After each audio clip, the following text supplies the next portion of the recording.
कहानी के शुरू में हम दो चोरों को देखते हैं जो जंगल में लकड़ियां काटकर उन्हें चोरी कर रहे थे। तभी उधर एक चोर को दरख्त पेड़ से आवाज आती है। वो डर जाता है और भागने लगता है। उधर ही एक पेड़ से एक औरत गिरती है जो प्रेग्नेंट थी। दरअसल उसके पेट में एक क्रिएचर का बच्चा था जो बाहर आने के लिए तड़प रहा था। तभी उधर एक आदमी आता है जो उन चोरों को शूट करके मार देता है क्योंकि उन्हें क्रिएचर का पता चल चुका था। फिर इसके बाद कहानी में हम जेसी नाम के एक लड़के को देखते हैं जो अपने डैड को लेने के लिए आया हुआ था। जेसी के डैड के हाथ पर एक टैटू बना हुआ था जिसे देखकर ऐसा लग रहा था कि वो किसी कल्ट के मेंबर हो। कल्ट यानी वो लोग जो जादू पर यकीन रखते हैं। जाते हुए गाड़ी में जेसी के डैड उसे बताते हैं कि वो एक मोटेल के मालिक है। उसने दूर एक घर लिया हुआ है जहाँ पर क्रिमिनल्स आते हैं, मतलब जो लोग बुरा काम करते हैं वो उस जगह पर पुलिस से बचने के लिए आते हैं। वो गाड़ी में जेसी को उसकी मॉम की सीक्रेट का एक पैकेट देते हैं कि ये तुम्हारी मॉम की आखिरी निशानी है और यही वजह थी कि तुम्हारी माँ की जल्दी मौत हो गई। हम देखते हैं कि उनकी गाड़ी के पीछे एक बूढ़ा आदमी बैठा था जो एक क्रिमिनल था और पुलिस से बचकर बॉर्डर को पार करना चाहता था। जेसी के डैड दोनों को अपने मोटेल में ले आए थे। वो जेसी के साथ खाना खाते हुए कहते हैं कि ये जगह शहर से बहुत दूर है,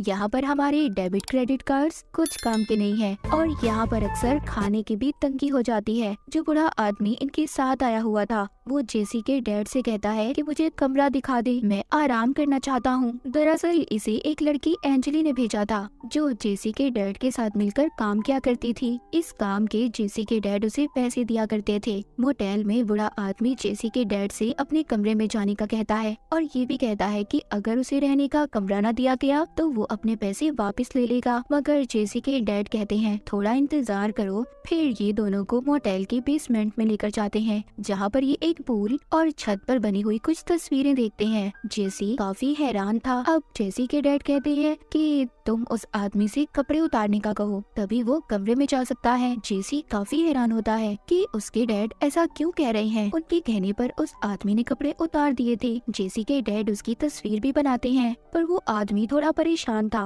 वो सोच रहा था कि आखिर ये मेरे साथ क्या करना चाहते हैं। वो आदमी डरा हुआ था मगर जेसी के डैड उसको डांटते हैं कि जाओ कमरे में। जिसके बाद वो अपने बेटे को कंट्रोल रूम में लेकर जाते हैं जहाँ पर से सब कमरों को देखा जा सकता था। वहाँ रहकर सभी कमरों पर नजर रखी हुई थी। जेसी के डैड कहते हैं क्या तुम देखना चाहोगे कि उस कमरे में क्या हो रहा है। जेसी कहता है हाँ। तभी उसके डैड एक अलमारी खोलते हैं जिसके अंदर एक खुफिया दरवाजा बना हुआ था। वो बूढ़ा आदमी जब बेड पर लेटकर आराम करता है तो वो बेड अचानक से चिपचिपा होने लगता है और उस आदमी के जिस्म की हड्डियां टूट रही थी। जेसी भी ये सब बाहर खड़ा देख रहा था। उसे ये सब देखकर अजीब लगता है और सोचने लगता है कि एक बेड आखिर एक आदमी को कैसे खा सकता है। इसके बाद जेसी के डैड उसको एक बैग देते हैं और उस आदमी के बाकी जिस्म के हिस्सों को उठाने का कहते हैं। जेसी जब ऐसा कर रहा था तो उसको बेड के नीचे एक क्रिएचर दिखाई देता है। जेसी जैसे ही उसे देखता है उसे उल्टी आने लगती है। उसके डैड उसके पास जाते हैं तभी उनकी उंगली से खून आ रहा था। वो उस खून को क्रिएचर को पिलाकर उसे शांत करते हैं और जेसी से कहते हैं कि इस बारे में वो किसी को भी कुछ नहीं बताएगा। वो उसको बताते हैं कि यहाँ पर सिर्फ मैं आदमियों को ही लाता हूँ क्योंकि ये क्रिएचर सिर्फ आदमियों का गोश्त खाता है और औरतों पर इस किस्म का हमला करता है कि वो प्रेग्नेंट हो जाती हैं, जिससे एक और क्रिएचर पैदा होता है। अगले दिन जेसी मोटेल के बाहर एक लेडी को देखता है जो दरअसल कोई और नहीं बल्कि एंजली थी। वो फोन पर डॉक्टर से बात कर रही थी क्योंकि उसका बेटा बीमार था। अब जेसी अंजलि के पास जाता है और उससे पूछता है कि तुम कौन हो और यहाँ क्या कर रही हो, क्योंकि वो अंजलि के बारे में नहीं जानता था। जिसके बाद अंजलि जेसी के डैड के पास जाती है और उसे बताती है कि उसका बेटा बीमार है, उसको पैसों की जरूरत है। जेसी के डैड उसे पैसे देते हैं और उसे और ज्यादा लोग लाने का कहते हैं।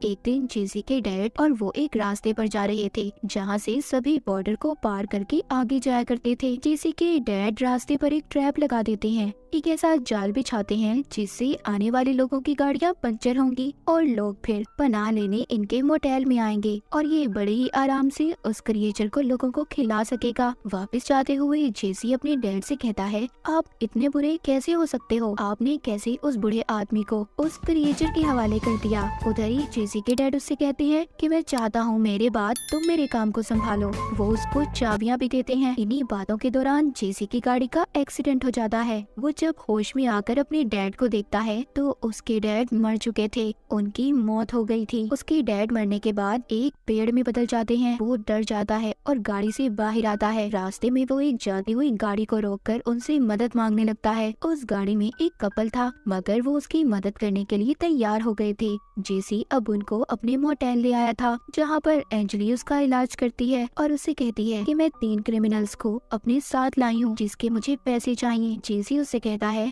अभी मेरे पास पैसे नहीं है, मेरे डैड की मौत हो चुकी है। जिसके बाद जेसी उन लोगों से मिलने जाता है और उन्हें खाना भी देता है, मगर खाना बहुत कम था। एक आदमी कहता है ये खाना तो बहुत कम है और तो और हमारा पेट भी तो नहीं भरेगा इससे। जिस पर जेसी उनसे झूठ बोलता है और कहता है देखो ये जगह बहुत दूर है और मेरे डैड जल्दी खाना लेकर आ जाएंगे, वो खाना ही तो लेने गए हुए हैं। अब खैर थोड़ा थोड़ा खाना खाने के बाद सब अपने अपने कमरों में चले जाते हैं और जेसी कंट्रोल रूम में बैठकर सबकी बातें सुनने लगता है, क्योंकि उसके डैड ने यहाँ के हर कमरे में कैमरा लगाया हुआ था। वो कपल आपस में बात कर रहा था। उसमें से लड़का कहता है हमें यहाँ पर नहीं आना चाहिए था, मगर लड़की कहती है अगर हम उस लड़के की मदद ना करते तो वो तो मर जाता ना, और मुझे बिल्कुल अच्छा नहीं लगता। उधर वो तीनों क्रिमिनल्स भी अपने घर जाने के बारे में बात कर रहे थे। तभी जेसी देखता है कि एंजली उस क्रिएचर के कमरे को चाकू से खोलने की कोशिश कर रही थी। फौरन से जेसी उसके पास जाता है और उसे वो कमरा खोलने से मना करता है। एंजली कहती है मैं जानती हूँ तुम्हारे डैड ने पैसे इसी कमरे में छुपाए हुए हैं। वो समझाता है, कहता है देखो बात समझने की कोशिश करो, उस कमरे में कोई पैसे नहीं है। मगर वो नहीं सुनती और दरवाजा खोल देती है और जाते ही उसमें पैसों को ढूंढने लगती है, लेकिन उसे कुछ भी नहीं मिलता। अब जब ये दोनों यहाँ से जाने वाले थे तभी उधर वो कपल आ जाता है जो जेसी को बचा कर लाया था। वो उस कमरे को देखकर बहुत खुश होते हैं। जेसी उन्हें अंदर आने से रोक रहा था, मगर वो नहीं सुनते, उल्टा इसी को कमरे से बाहर निकाल देते हैं। जब वो उस कमरे में क्रिएचर वाले बेड पर बैठते हैं तो वो क्रिएचर लड़के को अपने अंदर खींच लेता है, मतलब उसे खा लेता है और उस लड़की को प्रेग्नेंट कर देता है। बाद में जेसी दोबारा से जब उस कमरे में जाता है तो वो लड़की को बेहोश पाता है। वो लड़की को अपने साथ ले आया था जो बच गई थी, उसे साफ करके एक अलग कमरे में सुला देता है ताकि किसी को भी क्रिएचर का पता न चले। बाहर वो तीनों क्रिमिनल्स खाने के पीछे जेसी के साथ लड़ रहे थे। तभी सबको बेसमेंट से आवाज आती है। जब ये जाकर देखते हैं तो उधर पूल में वो लड़की थी जिसको जेसी अलग कमरे में सुला कर आया था। वो पानी में तैर रही थी। उस लड़की का पेट बहुत ज्यादा फूला हुआ था। उसके पेट में क्रिएचर का बच्चा था। वो दर्द से तड़प रही थी। वो सबसे कहती है कि कोई उसके पेट को काट दे और जो भी चीज उसके पेट में है उसे बाहर निकाल दे, मगर किसी के अंदर भी ऐसा करने की हिम्मत कहाँ थी। वो लड़की खुद ही अपने पेट को काट देती है। हम देखते हैं उसके पेट से अजीब सा क्रिएचर बाहर निकलता है और निकलते ही उधर एक आदमी पर हमला कर देता है, पर उसको उसके दोस्त बचा लेते हैं। वो क्रिएचर अब वहाँ से भाग गया था। जो 3 क्रिमिनल्स आदमी थे उनमें से एक जेसी से कहता है हमें जल्दी यहाँ से निकलना होगा वरना वो क्रिएचर हम सबको मार देगा। जब ये यहाँ से जाने लगते हैं तो देखते हैं किसी ने इनकी गाड़ी को पंचर कर दिया था। वो वापिस अंदर आकर एंजली से पूछते हैं क्योंकि इन्हें यहाँ पर एंजली ही लाई थी। वो उससे कहते हैं जरूर तुमने ही ऐसा किया होगा, मगर तभी इन्हें बहुत खौफनाक डरावनी आवाज सुनाई देती है जो उसी क्रिएचर की थी जिसको जेसी के डैड ने रखा हुआ था। इसीलिए सब बहुत ज्यादा डर जाते हैं।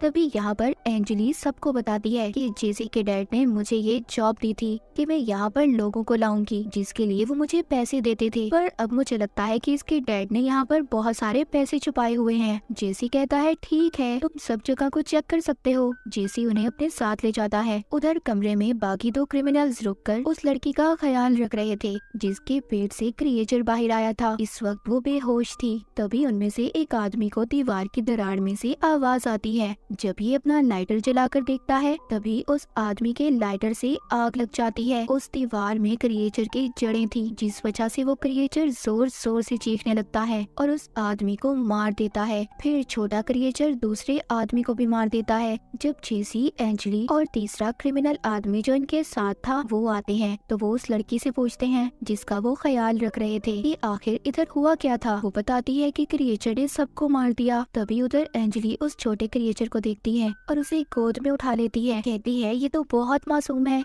इसे नहीं पता कि ये क्या कर रहा है। तभी जेसी उस बच्चे को उठाकर जलती हुई आग में फेंक देता है और एंजली से कहता है समझने की कोशिश करो, इससे सबकी जान को खतरा हो सकता है। हम देखते हैं कि उस बच्चे के मरने से बड़े क्रिएचर को गुस्सा आ गया था। वो जोर जोर से चिल्लाता है। उधर ही क्रिमिनल आदमी एंजली को पानी में डुबोकर मारने वाला था क्योंकि उसे उस पर गुस्सा आ रहा था। वही इन सबको यहाँ पर लाई थी। वो अपने दोस्तों की मौत का कसूरवार भी एंजली को बता रहा था। उससे कहता है कि सब तुम्हारी वजह से हुआ है, लेकिन जेसी कहता है देखो एंजली को छोड़ दो, सब मैंने किया है। वो उसे छोड़कर जेसी को पकड़ लेता है, मगर जेसी जब देखता है कि पानी में क्रिएचर आ चुका है, वो उस क्रिमिनल आदमी को बातों में लगाता है। जब ही क्रिएचर उस आदमी पर हमला कर देता है, मगर उस आदमी ने चाकू से उस क्रिएचर की जड़ को काट दिया था और खुद को बचा लेता है। साथ ही जेसी और एंजली भी इसी बात का फायदा उठाकर भागने की कोशिश करते हैं। अब वो यहाँ से उस लड़की को लेकर जाने वाले थे। उधर वो आदमी भी अभी इन्हें ढूंढ रहा था। यहाँ से बाहर जाते हुए वो लड़की बहुत सारा खाना देखती है। जेसी उसको बताता है कि ये तो हमने मुश्किल वक्त के लिए रखा हुआ था। तभी उधर क्रिमिनल आ जाता है। इस बार जेसी उसको क्रिएचर के कमरे में ले गया था और बेड पर फेंक देता है, मगर उस आदमी को समझ नहीं आती कि आखिर जेसी उसके साथ करना क्या चाहता था। वो जेसी पर हंसने लगता है और फिर जेसी पर हमला करके उसका गला दबाने लगता है क्योंकि उसे लग रहा था कि जेसी की वजह से ही उसके दोस्तों की जान गई है। उधर ही एंजली भी आ गई थी और उस पर चाकू से हमला कर देती है, जिससे वो बेड पर गिर जाता है। बेड पर गिरते ही क्रिएचर आ गया था जो उसको खींचकर खा जाता है। अब जेसी और एंजली बाहर आ गए थे और गाड़ी को स्टार्ट करके उसके गर्म होने का इंतजार करते हैं। जेसी अंदर जाकर अपना सामान लेने जाता है। वो अब उसी क्रिएचर को देखता है जो अजीब एक पेड़ की तरह दिख रहा था। वो क्रिएचर जेसी पर हमला करने वाला था, मगर उसकी जड़ें वहीं पर फंसी हुई थी। जिसके बाद जेसी ये फैसला करता है कि ये इसको खत्म कर देगा ताकि आइंदा ये क्रिएचर किसी को नुकसान न पहुंचाए। जैसे ही ये बेड वाले कमरे में जाता है, उधर एंजली बैठी थी जो बैठकर रो रही थी क्योंकि उसका बेटा मर चुका था, मगर जेसी उस बेड को आग लगा देता है। अब जब ये यहाँ से जाने वाले थे, तभी एंजली को अपने पेट में कुछ महसूस हो रहा था